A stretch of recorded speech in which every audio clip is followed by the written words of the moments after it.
श्री गणेशाय नमः। श्रीमद् देवी भागवत की सदा ही जय होए। अम्बे रानी माता रानी तुम्हारी सदा ही जय होए। काली माता रानी तुम्हारी सदा ही जय होए। कौशिकी तुम्हारी सदा ही जय होए। अन्नपूर्णे तुम्हारी सदा ही जय होए। गोरा रानी तुम्हारी सदा ही जय होए। दुर्गा देवी तुम्हारी सदा ही जय होए। जय माता दी भक्तों। नवरात्र का प्रथम दिन भक्तों, ये श्रीमद् देवी भागवत से माता रानी की महिमा के माता रानी कितनी दयामयी हैं, कितनी कृपालु हैं, कितनी करुणामयी हैं। देखिए भक्तों, जिन लोगों को पुत्र प्राप्ति की इच्छा हो, उनके लिए ये एक कथा है, बहुत ही सुंदर कथा है श्रीमद् देवी भागवत से। बहुत ध्यान पूर्वक और भक्ति पूर्वक सुनिएगा। माता रानी की महिमा नारद जी बता रहे हैं वेद व्यास जी को। कहते हैं कि प्राचीन काल में जो है, एक समय पे माता सत्यवती के पुत्र कौन थे? वेद व्यास जी। और वेद व्यास जी कौन? वेद व्यास जी वो जिन्होंने 18 पुराणों की रचना की है भक्तों। तो वेद व्यास जी का आश्रम था वो सरस्वती नदी के किनारे था। तो एक दिन वो अपने आश्रम में बैठे हैं और एक पेड़ पर देख रहे हैं कि गोरैया पक्षी का जोड़ा बैठा हुआ है। उसको देखकर वो बड़े ही आश्चर्यचकित हो जाते हैं। क्यों? क्या देखा उन्होंने देखा कि वे दोनों गोरैया पक्षी एक सुंदर अंगों वाले, पंख रहित, जिसके पंख भी नहीं निकले थे, ऐसा छोटा सा गोरैया का शिशु, उसको अपने मुख से जो है दोनों पक्षी चूम रहे हैं। नर गोरैया मादा गोरैया जो है अपने उस सुंदर अंगों वाले जो है पक्षी को, शिशु को चूम रहे हैं, अपने मुख से दुलार कर रहे हैं, प्यार से पाल कर थोड़ा बड़ा किया उन्होंने, बड़ा किया। अब वेद व्यास जी सोचने लगे, वेद व्यास जी हर रोज उनको देख रहे हैं। अब एक दिन वो सोचने लगे कि जब इन दोनों पक्षियों में अपने शिशु के प्रति इतना प्रगाढ़ प्रेम है, तो मनुष्यों को अपने पुत्र के प्रति प्रेम होना तो स्वाभाविक है। तो पुत्र के शरीर का आलिंगन और प्रेम से लालन पालन करना इस संसार में जो है सभी सुखों से उत्तम सुख कहा गया है। ऐसा वेद व्यास जी सोचते हैं। वो विचार कर रहे हैं वेद व्यास जी कि पुत्र रहित मनुष्य की ना तो सद्गति होती है और ना ही उसे स्वर्ग की प्राप्ति होती है। अतः परलोक के साधन के लिए पुत्र से बढ़ करके अन्य कोई उपाय नहीं है। ऐसा विचार करने लगे वेद व्यास जी। अब वो मन ही मन और आगे विचार करते हैं और मन ही मन सोच रहे हैं कि अब मुझे भी पुत्र चाहिए। अब पुत्र चाहिए तो उनके मन में एक और नया विचार आ रहा है। क्या? कि मैं पुत्र प्राप्ति के लिए किसका पूजन करूं? भगवान विष्णु का, रुद्र का, इंद्र का, ब्रह्मा का, भगवान गणेश जी का, अग्नि का एवं वरुण का, इन देवताओं में से किस देवता की आराधना करूं जिससे मुझे मनोवांछित फल की प्राप्ति हो सके? ऐसा वेद व्यास जी विचार कर रहे हैं। अब विचार कर ही रहे थे वेद व्यास जी, सोच ही रहे थे कि उसी समय संयोगवश जो है मुनि श्रेष्ठ नारद जी हाथ में वीणा लेकर नारायण नारायण का गान करते हुए वहां आ पहुंचते हैं भक्तों। अब व्यास जी उनको अर्घ्यपाद देते हैं और उनको आसन पर बिठाते हैं, नमस्कार करते हैं। अब उनको चिंताग्रस्त देखकर नारद जी ने उनकी चिंता का कारण पूछा कि हे वेद व्यास जी, आप चिंतित क्यों दिखाई दे रहे हैं? क्या चिंता है? अब वेद व्यास जी कहते हैं कि हे नारद जी, संतानहीन व्यक्ति की सद्गति नहीं होती है। देखिए, अभी वेद व्यास जी के कोई संतान नहीं थी, तो अब वो अपनी चिंता बता रहे हैं नारद जी को कि संतानहीन व्यक्ति की कोई सद्गति नहीं होती है और कभी भी उसके मन में सुखानुभूति नहीं हो सकती है। उनका मन में सुख का अनुभव होगा ही नहीं। तो इस बात को लेकर के मैं चिंतित हूँ और बार बार यही सोचता रहता हूँ।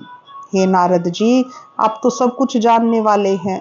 हे भगवान, आप मुझे शीघ्र ही यह बताएं कि मैं पुत्र प्राप्ति हेतु किस देवता की शरण में जाऊं। देखिए भक्तों, वेद व्यास जी नारद जी से ये प्रश्न कर रहे हैं। बहुत ध्यानपूर्वक सुनिएगा। अब नारद जी कहने लगे, क्या कहते हैं, हे व्यास जी, आज आपने जो मुझसे प्रश्न किया है वही प्रश्न एक बार ब्रह्मा जी ने भगवान श्री विष्णु से किया था। यही प्रश्न जो आपने मुझसे किया है, यही प्रश्न एक बार ब्रह्मा जी ने भगवान श्री विष्णु से किया था। ब्रह्मा जी ने विष्णु भगवान को तप करते हुए देखा और पूछा कि हे प्रभु, आप किस लिए कठोर तप में लीन हैं?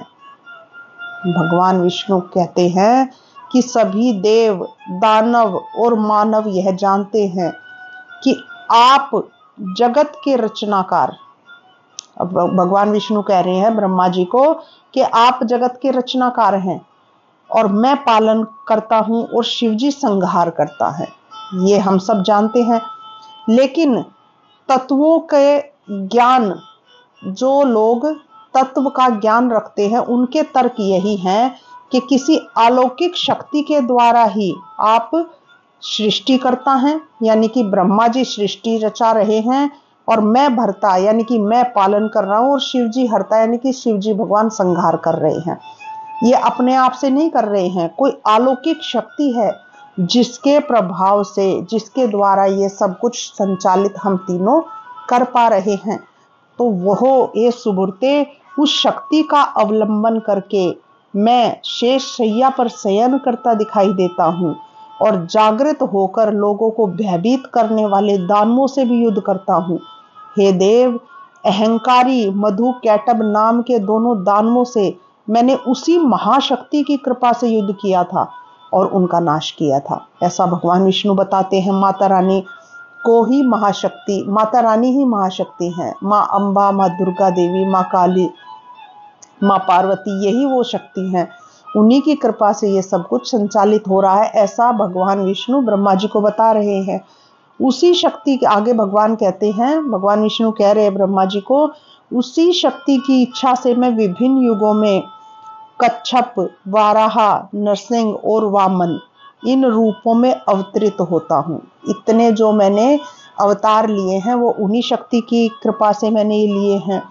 हे लोक निर्माता ब्रह्मा, मैं स्वतंत्र नहीं हूँ, अपितु सर्वथा उसी शक्ति के अधीन हूँ और मैं हमेशा उसी शक्ति का ध्यान करता रहता हूँ, ऐसा भगवान विष्णु कह रहे हैं। अब नारद जी कहने लगे कि हे वेदव्यास जी, भगवान विष्णु ने ब्रह्मा जी से इस प्रकार ये सब बातें कही और ब्रह्मा जी ने ये सब बातें मुझे बतलाई, क्योंकि नारद जी ब्रह्मा के पुत्र हैं तो उन्होंने बतलाई। अतः आप कल्याणकारी पुत्र की प्राप्ति के उद्देश्य से सर्वथा बिल्कुल संशय से रहित होकर के अपने हृदय कमल में देवी भगवती के चरण कमलों का ध्यान कीजिए। देखिए, माता रानी तो माता रानी है भक्तों, हम सब जानते हैं। अगर हम उन माता रानी की आराधना करेंगे, उनके चरण कमलों में जो है अपना ध्यान करेंगे, उनके चरण कमलों का ही सदा सहारा लेंगे भक्तों, तो खाली हाथ तो लुटा ही नहीं सकती हैं। वे जगत माता देवी आपकी सभी अभिलाषाओं की पूर्ति करेंगी, ऐसा नारद जी वेदव्यास जी को बता रहे हैं। अब सूत जी कहते हैं कि हे मुनियों, नारद जी के ऐसा कहने पर सत्यवती पुत्र वेदव्यास जी के चरणाबिंद में अपना ध्यान केंद्रित करते हुए जो है वेदव्यास जी माता भगवती के, माता देवी के चरणाबिंद में अपना ध्यान केंद्रित करते हुए, यानी कि उनके चरणों में अपना पूरा ध्यान लगाते हुए तपस्या करने के लिए पर्वत पर चले गए। और भक्तों, उन्होंने तपस्या की, माता के नाम का, माता का जप किया, माता के नाम का। इसलिए मैं आपको हमेशा कहती हूँ कि कोई भी नाम पकड़ लीजिए भक्तों, जो भी आपके आराध्य देव हो। और अब तो ये इतने सुंदर माता के नवरात्रों के दिन चल रहे हैं, तो अम्बे अम्बे अम्बे, दुर्गा दुर्गा दुर्गा, जो भी नाम आपको प्रिय हो भक्तों, नाम जप आप अवश्य करें, अवश्य करें। जिस भी आराध्य देव की आप पूजा करते हैं उनका नाम जप प्रतिदिन हर श्वास के साथ नाम जप करें भक्तों, कल्याण हो जाएगा आपका।